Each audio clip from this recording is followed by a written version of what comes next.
अरे बाप रे बाप। यह तो बहुत जोर की बारिश आ गई। अब तो खेत में काम भी नहीं कर पाऊंगा। लेकिन कुछ देर प्रतीक्षा कर लेता हूँ। हो सकता है यह बारिश थम जाए। इस प्रकार वह किसान काफी देर तक बारिश के थमने की प्रतीक्षा करता है। मुझे नहीं लगता कि अब यह बारिश रुकेगी। मुझे जल्दी से अपने घर चले जाना चाहिए, नहीं तो मैं बीमार पड़ जाऊंगा। फिर वह किसान बारिश में ही वहां से अपने घर की ओर निकल पड़ता है।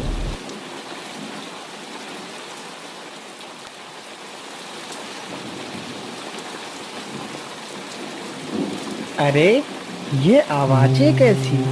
मुझे लगता है यह आवाज इस गुफा से आ रही है। लेकिन यह आवाज किसकी हो सकती है?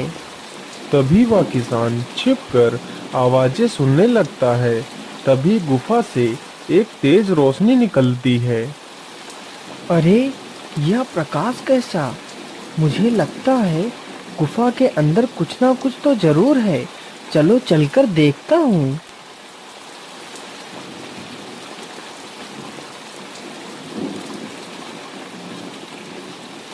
फिर वह गुफा के अंदर जाता है और देखता है कि एक साधु एक शिला पर बैठकर अपनी तपस्या में लीन है। अरे, यह तो एक साधु है। परंतु इस साधु के अंदर तो कितना तेज है। तभी उस साधु की आंख खुल जाती है। कौन हो तुम और इस गुफा में क्यों आए हो? बाबा, मैं एक किसान हूँ और मैं अपने खेत में काम कर रहा था। तभी भारी वर्षा होने के कारण मैं यहीं से गुजर रहा था। तो मुझे इस गुफा से कुछ आवाजें सुनाई दी।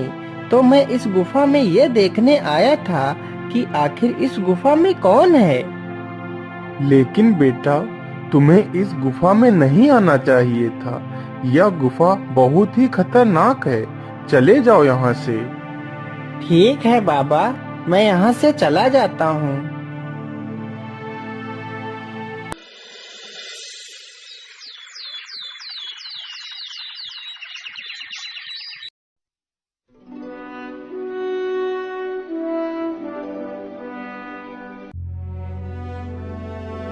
अरे वैद्य जी, आखिर यह क्या बीमारी है? महाराज को 2 महीना हो गया है इस बीमारी से ग्रसित हुए, परंतु आप लोग इन्हें स्वस्थ नहीं कर पा रहे हैं। क्या करें महारानी जी, हम तो अपनी पूरी कोशिश कर रहे हैं कि महाराज जल्द से जल्द स्वस्थ हो जाएं। परंतु महारानी जी, यह बीमारी कोई नई है। इसका इलाज मैं सही ढंग से नहीं कर पा रहा हूँ। अरे वैद्य जी, तो इस बीमारी का आपके पास कोई इलाज नहीं है? तो आपका मतलब है कि अब महाराज कभी ठीक नहीं हो पाएंगे।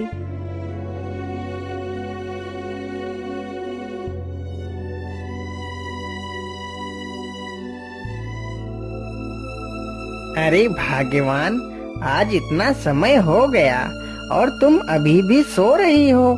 चलो उठ जाओ, अब सुबह हो गई है। अरे भाग्यवान, तुम्हें तो बहुत तेज बुखार है। और ये तुम्हारी आंखों को क्या हो गया है? तुम्हारी आंखें तो पीली हो गई हैं। अरे सुनीता, तुम घबराओ मत। मैं अभी जाता हूँ और वैद्य जी को बुलाकर लाता हूँ।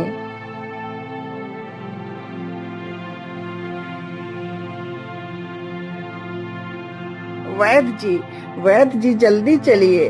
हमारी पत्नी को पता नहीं क्या हो गया है। उसे बहुत जोर का बुखार हो गया है।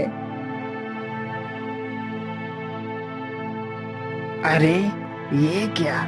या तो वही बीमारी है जो राजा को हुई है। क्या हुआ वैद्य जी? आप कुछ बोल क्यों नहीं रहे?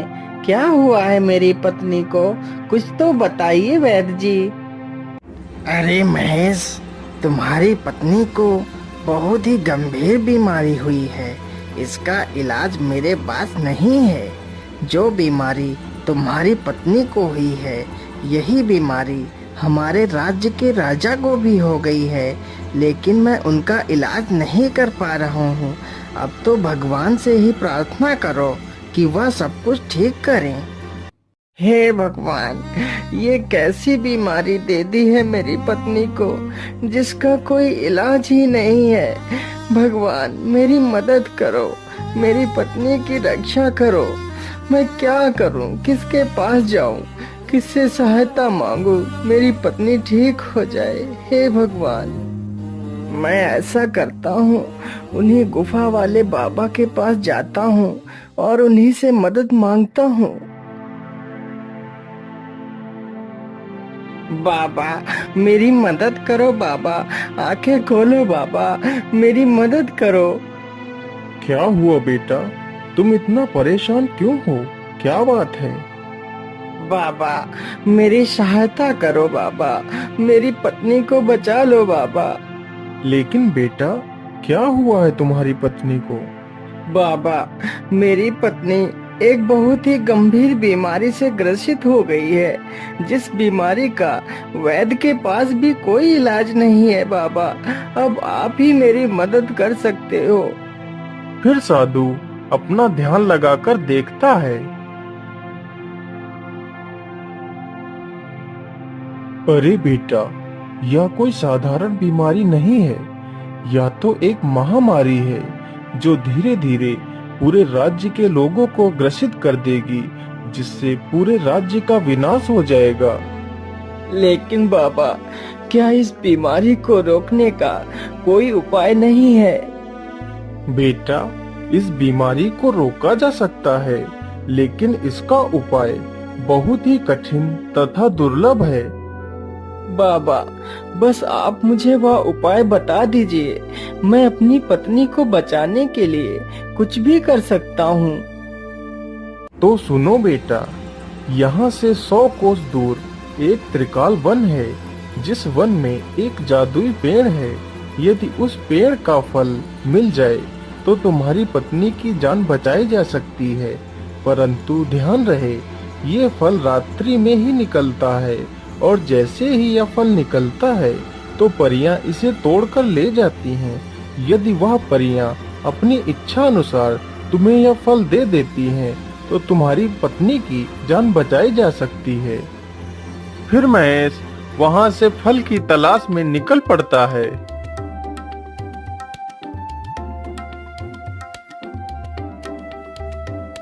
अरे यहाँ तो सारे पेड़ एक समान ही हैं। क्या करूं, कैसे ढूंढूं उस जादुई पेड़ को? उसे जंगल में घूमते घूमते शाम हो जाती है, परंतु जादुई पेड़ कहीं नहीं मिलता। अरे वह जादुई पेड़ ढूंढते ढूंढते मुझे शाम हो गई है। अब यदि मैं जंगल में घूमता रहा तो मुझे जंगली जानवर नुकसान पहुंचा सकते हैं, इसलिए मुझे किसी न किसी पेड़ पर चढ़कर बैठ जाना चाहिए। फिर महेश एक पेड़ पर चढ़कर बैठ जाता है। अरे ये प्रकाश कैसा? मुझे लगता है कि वह जादुई पेड़ यही है। चलो इसके पास चलता हूँ। जैसे ही महेश जादुई वृक्ष के पास जाता है, तभी वह जादुई फल निकल आता है। तभी वहाँ पर 2 परियां आ जाती हैं और फल को तोड़ लेती हैं। अरे परी देवी, मेरी सहायता करो, मेरी मदद करो परी देवी। कौन हो तुम और इस समय तुम इस डरावने जंगल में क्या कर रही हो? हे परी देवी, मैं यह जादुई फल लेने आया था। मेरी पत्नी एक बहुत ही गंभीर बीमारी से पीड़ित है, उसे इस फल की आवश्यकता है। कृपया यह फल मुझे दे दीजिए परी देवी। ठीक है, हम तुम्हें यह फल दे देंगे, लेकिन यदि तुम मेरी 2 पहेलियों का सही उत्तर दोगे तभी हम तुम्हें ये फल दे सकती हैं। ठीक है परी देवी, मैं आपकी सारी पहेलियों का जवाब देने के लिए तैयार हूँ। पूछिए परी देवी। तो सुनो मेरी पहली पहेली, वह क्या है जो कोयले से भी काला है? महेश कुछ देर तक सोचता है। हे परी देवी, कोयले से ज्यादा काला कलंक होता है।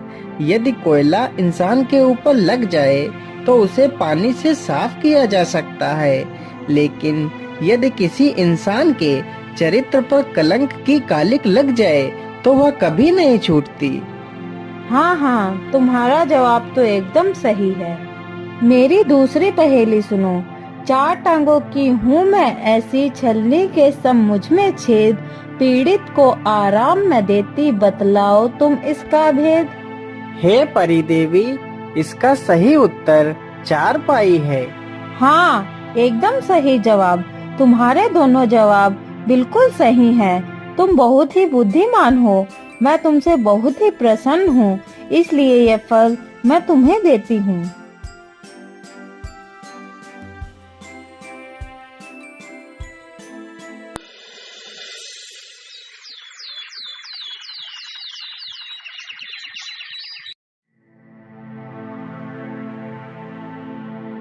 अरे भाग्यवान, तुम बिल्कुल भी मत घबराओ। तुम इस फल को खा लो, तुम बिल्कुल ठीक हो जाओगी। फिर महेश अपनी पत्नी को आधा फल काट कर खिला देता है। अरे भाग्यवान, तुम्हारी आंखें तो एकदम ठीक हो गई हैं। तुम तो स्वस्थ हो गई हो। हाँ जी, यह सब आपके प्यार से ही तो संभव हो सका है कि आज मैं पूरी तरह स्वस्थ होकर आपके सामने खड़ी हूँ। हाँ भाग्यवान, यह सब भगवान की ही कृपा है। लेकिन मुझे अभी एक और जिम्मेदारी पूरी करनी है। मुझे यह आधा फल हमारे राज्य के राजा को खिलाना है। वह भी इसी बीमारी से पीड़ित हैं। फिर महेश वह आधा फल लेकर महाराज के पास जाता है। महारानी जी, आप इस फल को महाराज को खिला दीजिए, वह बिल्कुल स्वस्थ हो जाएंगे। फिर महारानी वह आधा फल राजा को खिला देती है। अरे महारानी जी, मैं तो बिल्कुल स्वस्थ हो गया हूँ।